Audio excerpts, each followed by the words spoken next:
Assalamualaikum warahmatullahi wabarakatuh. Selamat datang lagi di channel saya.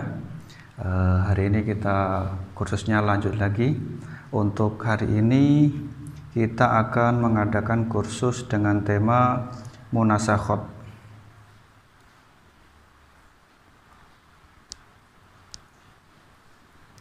Apa itu munasakhot?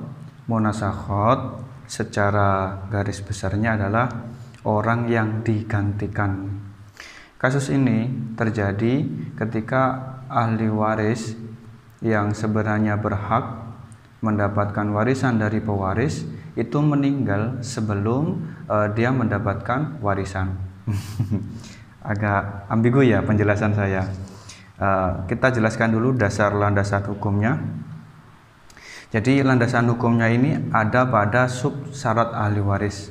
Salah satu sub syarat ahli waris adalah hidup saat pewaris meninggal.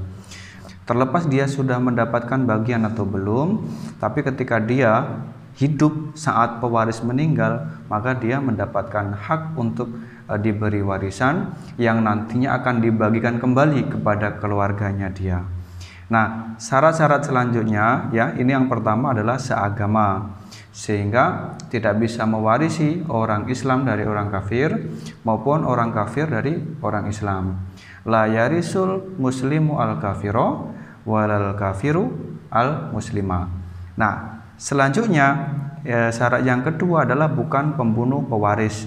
Bukan pembunuh pewaris itu maksudnya bagaimana? Orang yang membunuh pewarisnya secara legal ataupun tidak. Apakah ada pembunuhan secara legal? Begini prakteknya, misalnya seorang ayah, dia adalah seorang hakim, kemudian anaknya melakukan pembunuhan. Karena anaknya melakukan pembunuhan, dibawa ke ranah hukum, selanjutnya si hakim itu memvonis hukuman qisas bagi anaknya. Dengan demikian anaknya dibunuh secara qisas dan yang menentukan qisas adalah ayahnya sendiri. Nah, meskipun ayahnya ini memutuskan hukum sesuai dengan aturan, sesuai dengan hukum, ya tetap saja si ayah ini tidak bisa mewarisi harta anaknya setelah anaknya tersebut dikisos. Nah, apalagi kalau pembunuhnya ilegal, ya jelas ya. Kemudian punya hubungan nasab, maklum, sudah dijelaskan di awal. Nah, poin kita hidup saat pewaris meninggal. Kalau untuk prakteknya gimana? Saya kasih gambaran ya, supaya lebih mudah dipahami. Ini saya kasih kronologi kejadian. Kronologi kejadian itu terjadi kecelakaan dengan kematian beruntun. Kita gambarkan ada keluarga terdiri dari suami, istri, anak laki-laki, kita kasih nama Zaid, kemudian dan dua anak perempuan. Ya, anak yang pertama namanya Hindun dan juga Mbak Azizah. Nah, di sini si Mbak Azizah sudah punya suami. Begini kejadiannya. Azizah dan ayahnya, suami, bukan suaminya Azizah ya, tapi suaminya istri. Kalau disebut dengan ayahnya Azizah, berarti yang dimaksud adalah suaminya istri. Ini ya, si suami ini. Azizah dan ayahnya, si suaminya istri, mengalami kecelakaan pada dini hari jam 12.00. Jam 12.00 kecelakaan, sebabnya adalah berkendaraan motor. Kemudian ayahnya meninggal di lokasi sekitar jam 12.30. Sedangkan si anak, si Mbak Azizah tadi, meninggalnya jam 15.00 setelah dibawa ke rumah sakit. Ini mohon maaf ya, yang namanya Mbak Azizah saya pakai sebentar. Lah, karena Mbak Azizah meninggal jam 15.00, berarti Mbak Azizah hidup saat ayahnya meninggal. Karena Mbak Azizah hidup ketika pewarisnya meninggal, maka Mbak Azizah berhak mendapatkan warisan. Kendati demikian, nanti setelah diberikan warisan kepada Mbak Azizah akan dibagikan kembali kepada ahli warisnya. Nah, di sini ya ahli warisnya kita kasih rekapan. Langsung fullkan saja. Di sini ahli warisnya suami. Ingat, ahli warisnya suami berarti ahli warisnya suami istri tadi, ya. Ayahnya Mbak Azizah, bukan suaminya Mbak Azizah. Ahli waris dari suami tadi itu ada istri, anak laki-laki, anak perempuan juga. Nah, selanjutnya ini untuk Mbak Hindun, ini untuk Mbak Azizah saya kasih centang kuning supaya lebih mudah dibedakan. Untuk bagiannya bisa ditebak ya, istri 1/8. Kenapa? Karena ada keturunan. Kalau nggak ada keturunan 1/4. Selanjutnya anak laki-laki Mas Zaid asobah, kemudian Mbak Hindun asobah bil ghair, kemudian Mbak Azizah juga asobah bil ghair. Nah, lalu begini, bagian yang nanti didapatkan oleh Mbak Azizah, ya, bagian yang nanti didapatkan oleh Mbak Azizah itu akan dibagikan kepada ahli warisnya Mbak Azizah. Siapa saja? Bisa dilihat. Nah, di sini ibu. Kalau di sini ibunya Mbak Azizah berarti istrinya suami. Bisa dipahami maksud saya? Kalau di sini ibunya Mbak Azizah berarti di sini adalah istrinya suami. Istrinya suami adalah ibunya Mbak Azizah. Ini perlu digambarkan dengan jelas supaya nanti tidak salah objek. Selanjutnya yang kedua, saudara laki-laki. Saudara laki-laki ini Mas Zaid ya. Ingat, Mas Zaid ketika sebagai ahli waris suami, dia adalah anak laki-laki. Ketika sebagai ahli warisnya Mbak Azizah, dia adalah saudara laki-laki. Begitupun Mbak Hindun adalah saudara perempuan. Di sini semuanya kita anggap kandung ya, nggak seibu nggak seayah. Nah, yang keempat ini Zong. Nah, selanjutnya tadi ingat ada Mas Umar ya. Mas Umar suaminya Mbak Azizah. Mas Umar suaminya Mbak Azizah ini juga ikut mendapatkan warisan, walaupun warisan tersebut adalah dari harta suami. Kenapa? Karena si suaminya Mbak Azizah ini mendapatkan warisan dari Mbak Azizah secara hak waris, bukan langsung dari suami. Lalu berapa bagiannya? Bisa ditebak ya, ibu di sini. Berapa bagian ibu? Saudara ada 2 orang? Ya, 1/6. Kalau cuma 1 orang saudaranya ya jelas ibu nanti mendapatkan 1/3. Saudara laki-lakinya ngasobah, saudara perempuannya ngasobah bil ghair, Mbak Hindunnya dikasih zong, kemudian suami Mas Umar itu dapat 1/2. Sekarang kita masuk perhitungan. Kita lihat tadi ahli waris suami, ini dia, istri, anak laki-laki, anak perempuan, anak laki-laki, anak perempuan itu si Mbak Azizah. Bagiannya tadi udah dijelaskan. Kemudian sekarang KPK. Sebenarnya kita pakai angka 8 itu enak, tapi saya kemarin itu terlanjur pakai 24. Ya nggak tahu kenapa saya kemarin pakai 24. Tapi udah saya susun, nggak mau. Saya males ngulangi lagi. Yang jelas sama. Sampean bisa pakai KPK 8, bisa pakai KPK 24, terserah sampean. Lalu selanjutnya kita kasih bagian istri.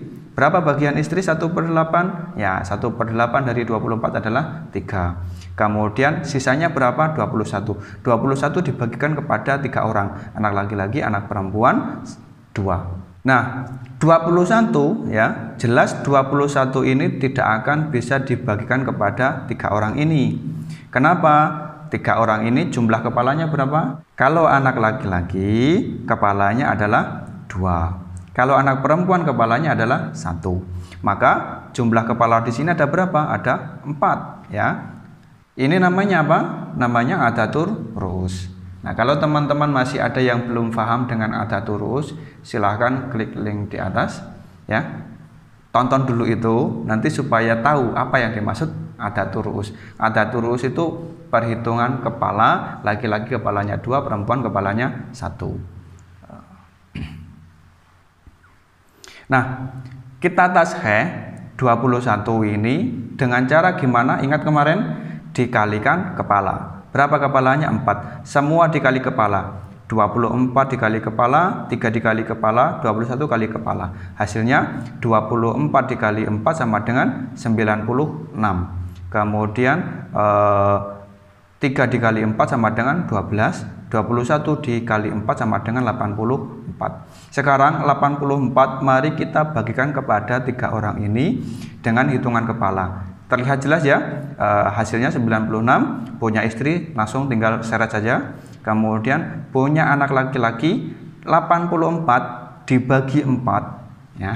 Ingat kemarin ya, 84 dibagi 4 sama dengan 21. 21 dikali kepala anak laki-laki 2. Berapa hasilnya? 42. Selanjutnya anak perempuan kepalanya 1, 21. Hasil pembagian tadi 84 dibagi 4 sama dengan 21. 21 dikali kepalanya anak perempuan 1 sama dengan 21. Begitu juga Mbak Hintun 21. Nah, sampai di sini pembahasan sebenarnya sudah selesai membagi kepada ahli warisnya suami yang pokok-pokok saja. Karena Mbak Azizah meninggal dan tidak sempat menerima harta warisan, maka 21 ini kita selesaikan ya. Milik Mbak Azizah ini nggak bisa dinikmati Mbak Azizah sendiri ya, nggak bisa dinikmati Mbak Azizah, maka 21 ini dibagikan kepada ahli warisnya Mbak Azizah. Tadi siapa ahli warisnya Mbak Azizah? Oke, ahli warisnya Mbak Azizah dengan saham 21. Kita lihat di sini ada ibu, saudara kandung laki-laki, saudara kandung perempuan, suami. Tadi sudah dibahas ya. Kita masuk ke poin selanjutnya, bagiannya. Berapa bagiannya? Tadi sudah dibahas. Ibu 1/6, alasannya apa? Nggak sobat. Ini suami 1/2. Kalau seandainya ini ada anak, ya suami nanti 1/4. Kalau nggak ada anak, ya 1/2. Selanjutnya KPK ya. KPK kita pakai 6 ya, 6 bisa dibagi 2, bisa 6 dikali 1 bagi 6 sama dengan 1. Kemudian jangan ke sini dulu ya, ininya belakangan. 6 dikali 1 bagi 2 sama dengan 3. Sisa berapa? 6 dikurangi 1 dan dikurangi 3, atau 6 dikurangi 1 plus 3 sama dengan 2. Saya kok kayak ngajari anak TK ya. Mohon maaf. Nah, lagi-lagi kita membutuhkan taskhih ya, kita membutuhkan taskhih. Kenapa? Karena 2 ini tidak bisa dibagi antara saudara laki-laki kandung dan juga antara saudara perempuan kandung. Caranya bagaimana? Caranya di taskhih. Taskhihnya bagaimana? Hitung kepala lagi. Berapa kepalanya antara saudara laki-laki dan saudara kandung perempuan? Ya, 3. Laki-lakinya 2, perempuannya 1. Sehingga 6 dikali 3 sama dengan 18. Kemudian 1 dikali 3 sama dengan 3. Kemudian 2 dikali 3 sama dengan 6. Kemudian untuk suami 3 dikali 3 sama dengan 9. Selanjutnya kita finishkan hasil. Bagaimana dengan hasilnya? Lihat.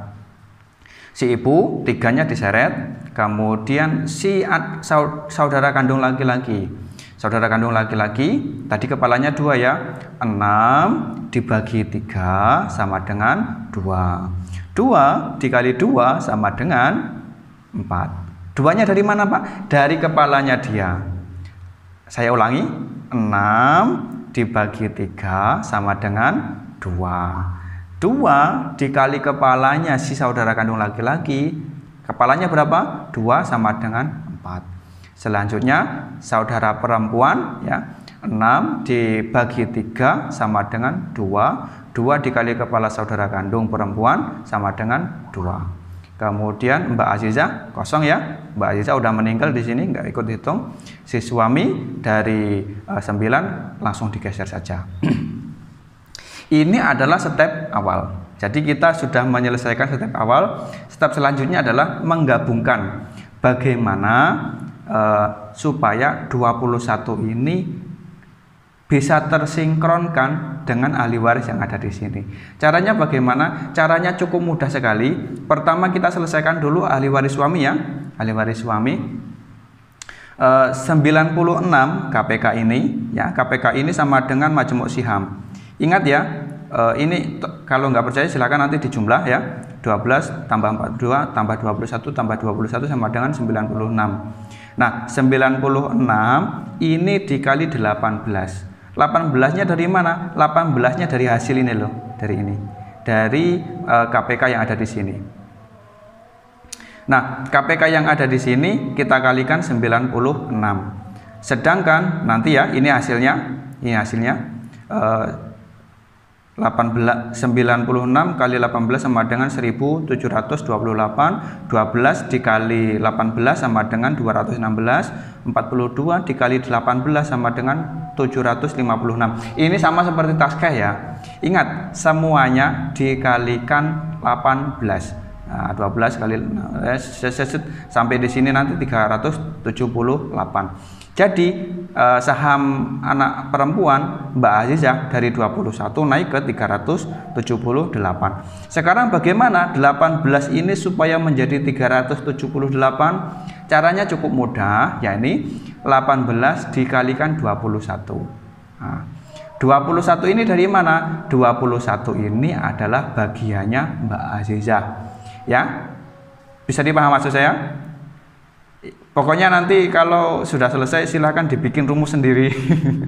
18 dikali 21, 21 ini adalah sahamnya Mbak Azizah. Ini harusnya saya bikin merah ini. Maaf. 21 dikali 18 sama dengan 378. Nah, sekarang saham yang akan dibagi atau KPK yang akan dibagi adalah 378. Sama bukan dengan ini sahamnya Mbak Azizah?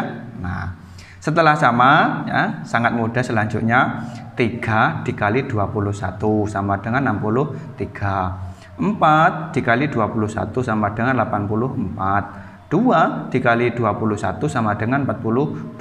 9 dikali 21 sama dengan 189.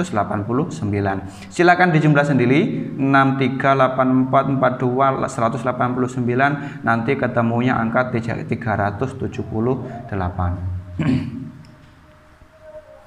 Selanjutnya, setelah ketemu seperti ini, apa langkah selanjutnya? Langkah selanjutnya adalah menjumlahkan bagian ibu, saudara kandung, saudara laki-laki pada sahamnya yang ada pada perhitungan ahli waris suami. Caranya sangat mudah, yakni ya, sahamnya tambahnya 216 ditambah 63. 63 dari mana? Ini bagian istri ya, 63 adalah bagian ibu di sini ya. Ibu punya ibu ditambahkan di sini. Ini satu orang loh ya. Tadi saya harap teman-teman nggak bingung. Ibunya Azizah adalah istrinya suami. Lah, 63 miliknya ibunya Azizah itu adalah miliknya istrinya suami. Paham maksud saya ya? Mudah-mudahan nggak bulat. Ini nggak pakai bor. Selanjutnya 84 ya, anak laki-lakinya suami itu saudaranya Mbak Azizah. Nah ini ya 84 kita taruh di sini. Selanjutnya 378 ditambah 42 dan Mbak Azizah zong ya, karena miliknya sudah dibagi di sini, sudah dibagi rata di sini. Yang terakhir kita totalkan, lihat totalnya hasil akhir 1728 ya, miliknya istri totalnya 216 tambah 63 sama dengan 279. Ini tambah ini sama dengan ini tambah ini sama dengan ini. Yang terakhir miliknya suami dimasukkan. Nah ini 189. Loh ini kok nggak dikali Pak, kok nggak ditambah? Ya nggak ada tambah, ini kan bagiannya si suami murni dari hasil Azizah. Sedangkan ibu ini selain dari Azizah ya, ibu saudara kandung, saudara laki-laki, saudara kandung perempuan, selain dari Azizah dia juga dapat dari suami, gitu ya. Nah, ini adalah step cara menghitung pembagian warisan secara munasakhot. Nah, lalu cara pembagian hartanya gimana Pak? Yang mudah sekali ya. Langsung kita praktekkan. Di sini sudah saya usung ya. Jadi suaminya anak perempuan, anak laki-laki, istri. Kemudian ini suaminya Mbak Azizah. Langsung diketahui ya, anggaplah harta si suami ya itu adalah 5.184 juta. Nah, 5.184 juta ini adalah harta dibagi 1.728. 1.728 dapat dari mana Pak? Ini loh, dari KPK, tepatnya dari Majmu' Siham. Selanjutnya sama dengan 3 juta. Setelah mendapatkan 3 juta, 3 juta dikalikan saham masing-masing. 3 juta dikali 279 berapa? Saya kasih jawabannya 837 juta. Wah, banyak sekali ya. Kemudian 3 juta dikali 840 sama dengan 2 miliar 520 juta. Wah, kaya sekali. Ini hartanya siapa? Pejabat. 420 dikali 3 juta sama dengan 1 miliar 260 juta. Dan yang selanjutnya adalah si suami Mas Umar mendapatkan 567 juta. Seperti ini mudah ya. Nah, nanti totalnya jumlah 5 miliar 184 juta. Tidak percaya silahkan hitung sendiri. Sampai di sini pembagian harta secara munasakhot sudah selesai. Tapi perlu diingat, sistem munasakhot ini masih membagi harta warisannya suami saja, ya. Tanda kutip ayahnya Mbak Azizah saja. Kalau seandainya Mbak Azizah itu sudah punya pekerjaan, punya penghasilan, punya harta, maka dibagi kembali secara hitungan warisan berdasarkan ahli warisnya Mbak Azizah saja. Ya itu ya. Ahli warisnya siapa? Ya ini ada istri, anak laki-laki, anak perempuan, kemudian suami. Nah, tapi tidak dengan menggunakan ini loh ya. Kalau menggunakan ini nanti rancu. Soalnya suami ini Mas Umar itu bagiannya 1/2. Nah, kalau kita kembalikan ini ya. Kita cukupkan sih. Kita tutup dulu ini. Nah, kalau kita lihat hartanya Mbak Azizah yang murni milik dia, bukan dari warisan, dibagi kepada ahli warisnya ya. Dengan hitungan ini sudah tepat ini. Lah nanti si suami dari 1/2 mendapatkan saham 9, si ibu 1/6 mendapatkan saham 3, si saudara kandung laki-laki, saudara kandung perempuan nanti dapatnya ini 4 dan 2. Intinya pembagiannya ya kayak biasanya itu, karena kan di sini tidak ada munasakhot. Nah, munasakhot ini sebenarnya bukan kasus yang jarang ya. Ini termasuk kasus yang mungkin bisa terjadi cukup sering. Kenapa? Karena kasusnya kecelakaan. Untuk kasus munasakhot ini sebenarnya masih bisa dikembangkan lagi, ada banyak. Ini kita belum membayangkan bagaimana kalau hartanya belum dibagi ya. Jadi kemarin suaminya meninggal, terus kemudian sorenya jam 15 anaknya meninggal, si istrinya suami itu besoknya meninggal karena shock gitu, sehingga belum sempat mendapatkan harta warisan dia sudah meninggal. Lah nanti perhitungannya dibikin seperti ini lagi, dikembangkan lagi. Bagaimana kalau nanti terjadi rot? Bagaimana kalau nanti terjadi aul? Itu ya saya kira yang penting teman-teman paham materi sebelumnya, nanti insya Allah bisa dikembangkan sendiri. Saya kira cukup sampai di sini dulu ya. Mudah-mudahan bermanfaat. Mohon maaf kalau saya uploadnya sangat lambat, ya agak sok sibuk. Dan ini saya juga nggak punya akses untuk melakukan rekaman dengan menggunakan papan bor ya. Jadi saya pakai PowerPoint, mudah-mudahan bisa dipahami. Sebenarnya untuk materi faraid ini nggak enak kalau disampaikan pakai PowerPoint. Mudah-mudahan teman-teman bisa memahami. Kalau terlalu sulit atau masih ada yang kurang paham, silahkan ditanyakan langsung di kolom komentar. Saya cukupkan sampai di sini saja ya. Mudah-mudahan bermanfaat. Saya akhiri. Wassalamualaikum warahmatullahi wabarakatuh.